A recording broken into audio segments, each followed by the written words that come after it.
የእግዚአብሔር ቤተሰቦች ያው በቀጠሮዬ በትክክለኛነት ያው በተቀጣጠርነው መሰረት ተገኝቻለሁ ማለት ነው።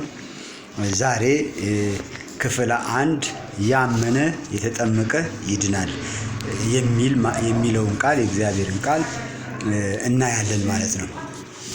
እሱም የሚገኘው ማርቆስ 16:16 ያመነ የተጠመቀ ይድናል። ምን ያለ?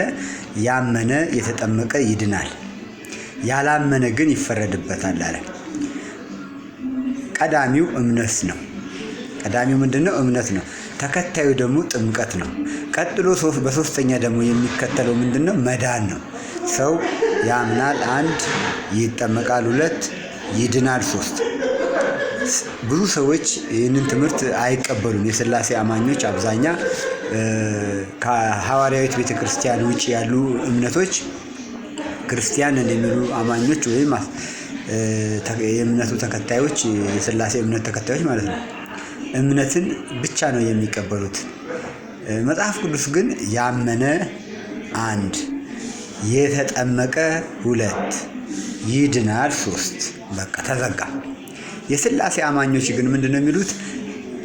ያመነ ይድናል ብቻ ነው የሚሉት። ጥምቀትን አውጥተው ወርውረውታል ማለት ነው። የእግዚአብሔር ቃል ግን ከቃሌ አንዳች ነገር አይቀነስም፣ አንዳች ነገር አይጨመርም።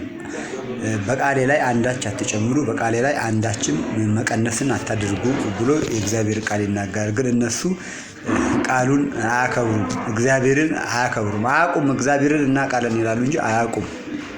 እግዚአብሔርን እናውቃለን የሚል እግዚአብሔር የተናገረውን ቃል ማድረግ ብቻ ነው እንጂ ከእግዚአብሔር ቃል ላይ እየቆረጡ ለሚፈልጉት ፍጆታ የሚፈልጉትን ቃል መጠቀም አይቻልም።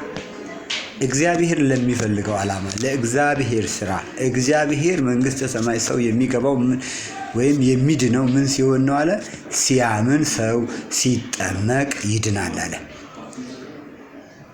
ያላመነ ግን ይፈረድበታል አለ። ያላመነ ይላል ይፈረድበታል። አው ቃሉን አላመነም። በዚህ ቃል አላምንም እኔ በእምነት ብቻ ነው የማምነው ይላል ሰው አይደል? በጥምቀት አላምንም ካለ ይሄ ሰው ምን ይሆንበታል ማለት ይፈረድበታል ማለት ነው። ለምን? ያመነ የተጠመቀ ይድናል እንጂ ያለው ያመነ ይድናል አላለም። ስለዚህ ክፍል 1 ዛሬ በዚህ እንቋጫለን። ሁላችሁም በቤታችሁ በቤተክርስቲያን በስራም ቦታ ያላችሁ ሁላችሁም ይህንን ቃል ተግባራዊ ማድረግ አለባችሁ። ያመነ የተጠመቀ ይድናል። በቃ ይድናል የሚለው ቃል በሶስተኛነት ነው የተቀመጠው። መጀመሪያ ሰው ያምናል፣ ከዛ ቀጥሎ ደግሞ ይጠመቃል፣ ከዛ ቀጥሎ ይድናል። መዳን የሚፈጸመው ሰው አምኖ ሲጠመቅ ብቻ ነው። ከዚህ ውጭ ሌላ ነገር የለም። ክፍል 2 ሌላ ጊዜ እንገናኛለን። መልካም ጊዜ ይሁንላችሁ። እወዳችኋለሁ። ቻው።